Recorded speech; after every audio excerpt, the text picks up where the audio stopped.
moins le quart, bienvenue à ceux qui nous rejoignent, fans ou pas, vous avez reconnu forcément la musique de cette fameuse série Games of Thrones, dont l'exposition officielle vient d'ouvrir ses portes à Paris et que vous avez eu le loisir et le bonheur de visiter, Thomas. Alors, c'est une série, moi je n'étais pas au courant parce que je suis un culte en matière de série, mais alors c'est une série cultissime, c'est-à-dire que c'est la série des séries de toutes les séries. C'est la plus téléchargée, les acteurs sont payés 500 000 $, elle a eu énormément de récompenses, d'Emmy Awards, enfin bref, c'est la série des séries. Et ce qui est très intéressant, c'est que vous savez, les anglo-saxons, ils ont à cœur de revitaliser toutes nos mythologies. Je ne sais pas si c'est parce qu'eux-mêmes ne sont pas proches, comme les latins, comme les espagnols, les français, de la mythologie grecque et latine, mais quand vous voyez par exemple Le Seigneur des Anneaux ou Game of Thrones ou même Harry Potter, ils ont comme ça à cœur de faire des sagas qui se passent sur des années et des années pour reconstituer tout un univers, tout un monde, et c'est le cas de cette série. Alors, c'est parti avec les jeux de rôle aussi. Et c'est exactement ce qui s'était passé. D'ailleurs, il y avait à l'époque des dragons, il y avait des chevaliers, il y avait des nains, il y avait tout ça. Donc vous allez retrouver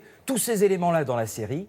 Et surtout, c'est une exposition complètement interactive dans laquelle il faut venir évidemment avec son petit appareil photo, parce que vous avez plein d'éléments qui vont vous rappeler des éléments de la série dans lesquels vous allez pouvoir vous prendre en photo. Et en plus, c'est olfactif. Malheureusement, à la télévision, on n'a pas pu...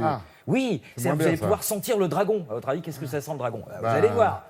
Et puis surtout, vous allez pouvoir participer. Et attention, vous allez voir, on vous a réservé une petite surprise dans la visite guidée.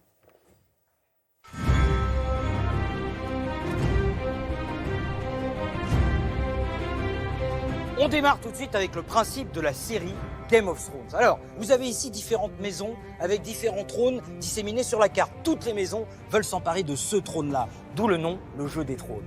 Mais cette série, elle a des fans qui sont des stars. Barack Obama, son dernier caprice de président, c'est de s'être fait livrer la saison 6 en avant-première à la Maison-Blanche. Et pour dîner avec une des actrices principales, qui s'appelle Emilia Clarke, il y avait une vente aux enchères. Figurez-vous que Brad Pitt lui-même a proposé 120 000 $ pour pouvoir dîner avec. Et il n'a pas réussi. C'est vous dire si cette série est très très très populaire. Tadam!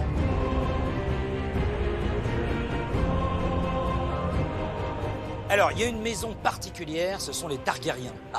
Targaryens à voir? Non, pas du tout. Eux, ils possèdent des œufs de dragon. Et un des scoops, c'est qu'à un moment donné, les œufs de dragon, ils vont devenir de véritables dragons. Et là, le dragon, c'est très pratique. D'abord pour les barbecues, si vous n'avez pas, et puis ensuite pour cramer les ennemis. Et ces œufs, ils sont tellement prestigieux que Jay-Z en a offert un réel à Beyoncé. Il a réussi, un seul, parce que le deuxième, c'était trop cher. Bon, le dragon, au départ, il est petit, mais à la fin, venez voir. Oui, ça devient ça. Oui, il est gentil. Il est gentil, le petit dragon.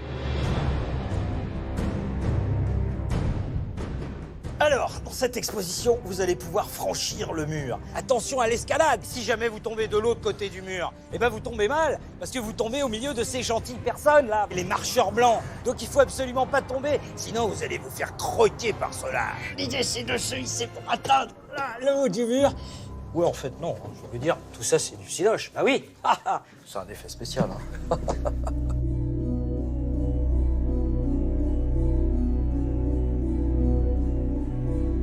Ici, vous êtes dans la salle des visages. Alors là, c'est très simple, on vous propose un petit jeu. Vous allez prendre une photo de vous, les yeux fermés. Voilà. Alors vous mettez devant, comme ça, vous fermez les yeux.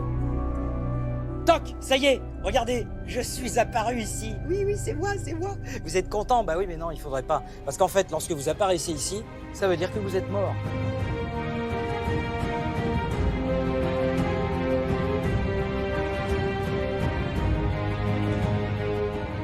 Et pour terminer, tadam, le trône de fer. Alors attention, ce trône de fer, en dehors du tournage, même les acteurs n'ont pas le droit de prendre des photos dessus. Ah non, c'est très sacré. Vous dites, on a fait tout ça pour ça, et on peut pas s'asseoir? Eh oui, ne pas toucher. Rassurez-vous, on a tout prévu. Il y a une réplique du trône de fer dans laquelle, bien sûr, vous pourrez faire vos photographies. Vous vous mettez comme ça, et là, on vous prend en photo. Oui, celui-là, c'est le faux. Donc vous pouvez... on remercie Aurélia Baranès, qui est une grande spécialiste de la série, qui elle-même a un blog sur seriously.com où vous pourrez avoir tout des tas d'autres détails. C'est quand même, on ne l'a pas précisé, à la Porte de Versailles à Paris. Et vous avez jusqu'au 2 septembre. Allez-y, régalez-vous, franchement, ça vaut le coup. Merci beaucoup, Thomas.